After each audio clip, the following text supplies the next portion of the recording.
আসসালামু আলাইকুম। অর্ধবার্ষিক পরীক্ষা ২০২৬ দাখিল নবম শ্রেণী তোমাদের আকাইদ ফিকা বিষয়ে যে প্রশ্নটা সেটি দেখাচ্ছি এবং একই সাথে উত্তরগুলো বলে দিতেছি। তো শুরুতে আমরা এমসিকিউ দেখব, যেহেতু এমসিকিউ ৪০টা থাকে, ৪০ নাম্বার, তো এটি খুবই গুরুত্বপূর্ণ। তো এখানে দেখো ১ নাম্বার যেটি আমাদেরকে বলছে, ঈমান হচ্ছে কি? অর্থাৎ আন্তরিক বিশ্বাস, তাই না? যে ক নাম্বারটা হবে। আচ্ছা, তারপর দেখো, কারা জাহান্নামের সর্বনিম্ন স্তরে থাকবে? তো ২ নাম্বার হচ্ছে খ নাম্বারটা হবে, অর্থাৎ মুনাফিকরা। আর ঈমান শব্দটির মূল অক্ষর কি? ৩ এর হচ্ছে তোমাদের গ নাম্বারটা হবে, ঠিক আছে?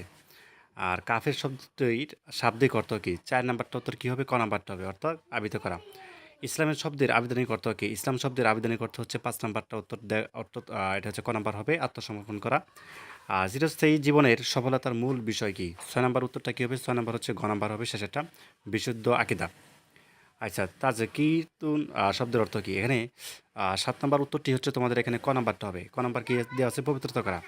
আচ্ছা, হযরত জুনদুব ইবনে আব্দুল্লাহ কে ছিলেন?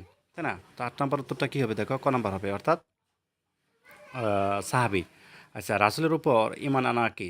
তো রাসূলের উপর ঈমান হচ্ছে ফরজ, ঠিক আছে?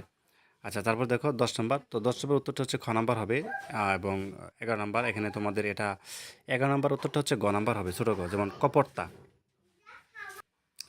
আচ্ছা, তারপর দেখো এখানে জ্ঞান অর্জন করা কি? জ্ঞান অর্জন করা অবশ্যই কি?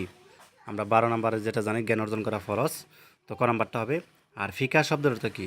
তো ফিকাহ শব্দের অর্থ কি? আমরা অনেকেই জানি, এটা হচ্ছে খ নাম্বার, অর্থাৎ বোঝা।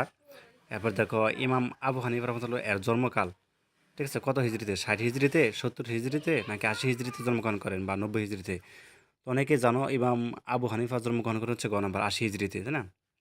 আচ্ছা, দলিল গ্রহণ সাপেক্ষে মাযহাবের অনুসরণ হচ্ছে কি? ১৫ নাম্বার উত্তরটি হচ্ছে তোমাদের এখানে খ নাম্বার। খ নাম্বার কী দেওয়া আছে দেখো? ওয়াজিব। আচ্ছা, ইমামু দারিল হিজরাত কাকে বলা হয়? এখানে ১৬ নাম্বার আনসারটা যেটা হবে তোমাদের এখানে খ নাম্বার হবে, দেখো মালিক রহমতুল্লাহ আনহু। আচ্ছা, ইলমে ফিকার আলোচ্য বিষয় কয়টি? ইলমে ফিকার আলোচ্য বিষয় হচ্ছে ২টি। হ্যাঁ, ২টি।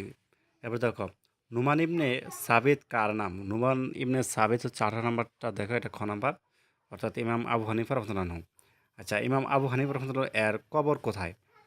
তো এটা আমরা অনেকেই জানি, সেটা হচ্ছে ক নাম্বার, কুফাতে। কুফাতে হচ্ছে ইমাম আবু হানিফাকে কবর দেওয়া হয়। আচ্ছা, ইমাম আবু হানিফা রহমতুল্লাহ কিসের ব্যবসা করতেন? তো ২০ নাম্বারটা দেখো, ২০ নাম্বার হচ্ছে খ নাম্বার। ইমাম আবু হানিফা ২০ নাম্বারটা দেখো, ২০ নাম্বার হচ্ছে আমাদের খ নাম্বার। আম, কোথায় কিসের ব্যবসা করতেন? অর্থাৎ রেশম কাপড়ের, ঠিক আছে? কাপড় ব্যবসা করতেন আর কি, রেশম কাপড় যেটা। আর ইমাম শাফি রহমাতুল্লাহু কোথায় জন্মগ্রহণ করেন? ইমাম শাফি হচ্ছে জন্মগ্রহণ করেন গনাম্বার। গনাম্বার কী দেওয়া আছে? ফিলিস্তিনে, ফিলিস্তিনে। আচ্ছা, এখানে একটা শব্দ দেওয়া আছে, এখানে বলছে এটা কয়টা, তাই না? ২২ নাম্বারটা তোমাদের হচ্ছে গ নাম্বার হবে। গ নাম্বার এখানে কী দেওয়া আছে? ৪টি। অজুর সনদ কয়টি? ঠিক আছে, এটা দেখে নিবা তোমরা বইয়ের মধ্যে, অজুর সনদ কয়টি। অজুর ফরজ তো ৪টি, কিন্তু সনদ কয়টা এটা দেখে নিবা। আচ্ছা, তাহারাত শব্দের অর্থ কী? তাহারাত শব্দ হচ্ছে পবিত্রতা, খ নাম্বার, ঠিক আছে? আর নিজেকে সজ্জিত করার সবচেয়ে বড় মাধ্যম কি? তো নিজেকে সজ্জিত করার সবচেয়ে বড় মাধ্যম হচ্ছে খ নাম্বার, তো সচরিত্র। আচ্ছা, এরপর দেখো তুমি ২৬ নাম্বারটা, যে আল কোরআন কার চরিত্র? আল কোরআন হচ্ছে তোমাদের এখানে ২৬ নাম্বার প্রশ্নের উত্তরটা দেখো। ২৬ নাম্বার হচ্ছে তোমাদের এখানে গ নাম্বার হবে। গ নাম্বার কী দেওয়া আছে দেখো? মোহাম্মদ সাল্লাহ সাল্লামের। আচ্ছা, আল আখলাকু শব্দের অর্থ কী? ২৭ নাম্বার উত্তরটা কি দেখো কী হবে? গ নাম্বার, অর্থাৎ স্বভাব চরিত্র। ইসলামের প্রথম খলিফা কে?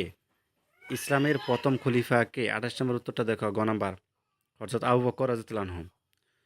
আবা আবুন শব্দের অর্থ কী? তো আবা আবুন শব্দের অর্থ হচ্ছে দেখো এখানে তোমাদের গ নাম্বার কী দেওয়া আছে? ক ও খ উভয় হবে, শিষ্টাচার জ্ঞান। আচ্ছা, কারা দুনিয়া থেকে জান্নাতের সুসংবাদ প্রাপ্ত? ঠিক আছে, সাহাবীগণ। ক এবং খ, তাই না? এখানে তোমাদের ৩০ নাম্বার হচ্ছে ক নাম্বারটাই হবে। হ্যাঁ, ৩১ নাম্বারটা দেখো, রাসূল সাল্লাল্লাহু আলাইহি ওয়াসাল্লামের চরিত্র কী ছিল? রাসূল সাল্লাল্লাহু আলাইহি ওয়াসাল্লামের চরিত্র হচ্ছে কী ছিল? কোরআন। আচ্ছা, আল আমিন শব্দের অর্থ কী? আল আমিন শব্দের অর্থ বিশ্বস্ত, ক নাম্বারটা হবে। আসালুন অর্থ কী? এখানে ৩৩ নম্বর উত্তরটা, এটা ক নাম্বারটা হবে, মূল। আচ্ছা, উসুলুস শাসি কোন মাযহাবের ফিকহ গ্রন্থ? ৩৪ নাম্বারটা দেখো, এটা ক নাম্বার হবে? কী হবে? হানাফি। আহকাম বের করার ক্ষেত্রে ফকিহকে মুখাফিকি হতে হয়। এখানে ৩৫-এর আনসার হচ্ছে ঘ নাম্বারটা হবে, উসুলের। আচ্ছা, কাজন কত প্রকার? এখানে তো কাজন কত প্রকার? এখানে ৩৬ নাম্বার হচ্ছে খ নাম্বারটা, অর্থাৎ ৩ প্রকার। আমন কত প্রকার? এটা হচ্ছে খ নম্বরটা, অর্থাৎ 3 প্রকার। যেসব শব্দ দ্বারা নির্দিষ্ট অর্থ কিংবা নাম বোঝায় তাকে কি বলা হয়? তো 38 নম্বর উত্তর হচ্ছে খ নম্বরটা হবে। খ নম্বর কী দেওয়া আছে দেখো, কাসুন। এবং যে কাজ অন্য কি সংবাদ করে ব্যক্তিবস্তুকে অন্তর্ভুক্ত করে তাকে কি বলা হয়? তো 39 এটাও খ নম্বরটা হবে, ঠিক আছে? আমি তোমাদের দেখাই খ নম্বর। 39 নম্বর এটাও খ নম্বরটা হবে, আল আমন। আর 40 নম্বর সর্বশেষ যে প্রশ্নটা রয়েছে এটা হচ্ছে গ নম্বর হবে, ছোট গ, ঠিক আছে? আচ্ছা, এরপরে হচ্ছে আমাদের সবচেয়ে গুরুত্বপূর্ণ যে বিষয়টা সেটা হচ্ছে লিখিত অংশ। তো লিখিত অংশ প্রথমেই থাকবে খ বিভাগ, আকাইদ অংশ। তো আকাইদ অংশে তোমাকে 2টা প্রশ্ন করা হবে। এখানে একটি উত্তর প্রশ্ন করতে হবে। এখানে হচ্ছে 10 নাম্বার, ঠিক আছে? তো তুমি হচ্ছে 2 নাম্বার এখানে দেখো, দেন বলছে সংক্ষেপে ইসলামী আকিদার গুরুত্ব আলোচনা করো। এটা দিতে পারো। দেন হচ্ছে তুমি 3 নাম্বারটা দিতে পারো যে এটা কয়টি কী সংক্ষেপে বর্ণনা করো। আর কানুল ইমান, ঠিক আছে? এটা।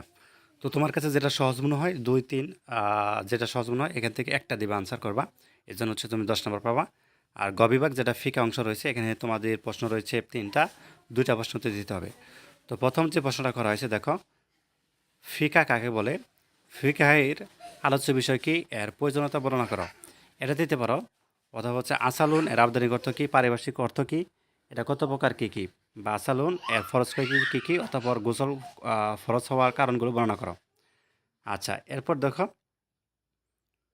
আহ, তহারাতুন শব্দের আবদানিক ও পারিভাষিক অর্থ কী এবং এটি কী কী বা কোন কোন পানি দ্বারা তহারাত হাসিল জায়েজ এবং কোন কোন পানি দ্বারা জায়েজ নয়, এটা লেখো। তো এখানে 3টা প্রশ্ন আছে না? তুমি হচ্ছে যে কোনো 2টা তোমার পছন্দ মতো 2টা প্রশ্ন উত্তর দিবা। এর জন্য হচ্ছে 20 নম্বর পাবা। প্রত্যেকটা হচ্ছে 10 নম্বর করে। একটা তো দিতে পারলেই কিন্তু 10 নম্বর।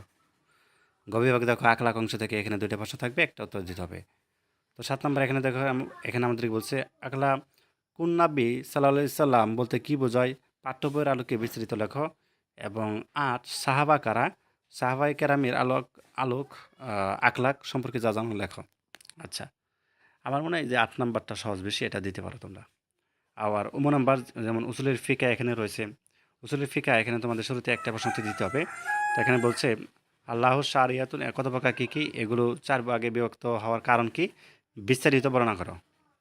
10 কাসম কাকে বলে তা কত প্রকার কী কী? 3 প্রকার, তাই না? উদাহরণসহ আলোচনা করো। তুমি 10 নম্বরটা দিতে পারো, এটা সহজ আছে।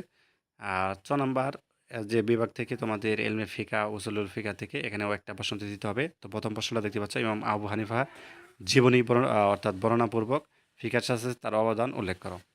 একটা দিতে পারো, তাহলেই হবে, ঠিক আছে? তো আমি মনে করি যে এখান থেকে একটা দিলে যথেষ্ট। 10 নাম্বার, 10 নাম্বার এখানে, 10 নাম্বার 30, ঠিক আছে? এখানে 20 নাম্বার, এই 50, 60, 60 নাম্বার এখানেই আছে। আর ওইখানে হচ্ছে তোমাদের কত? 40, এই হচ্ছে 100 নাম্বার, ঠিক আছে? তো এই ছিল। আর যারা চ্যানেল নতুন রয়েছে অবশ্যই চ্যানেলটি সাবস্ক্রাইব করে রাখো। ধন্যবাদ সবাইকে। আল্লাহ হাফেজ।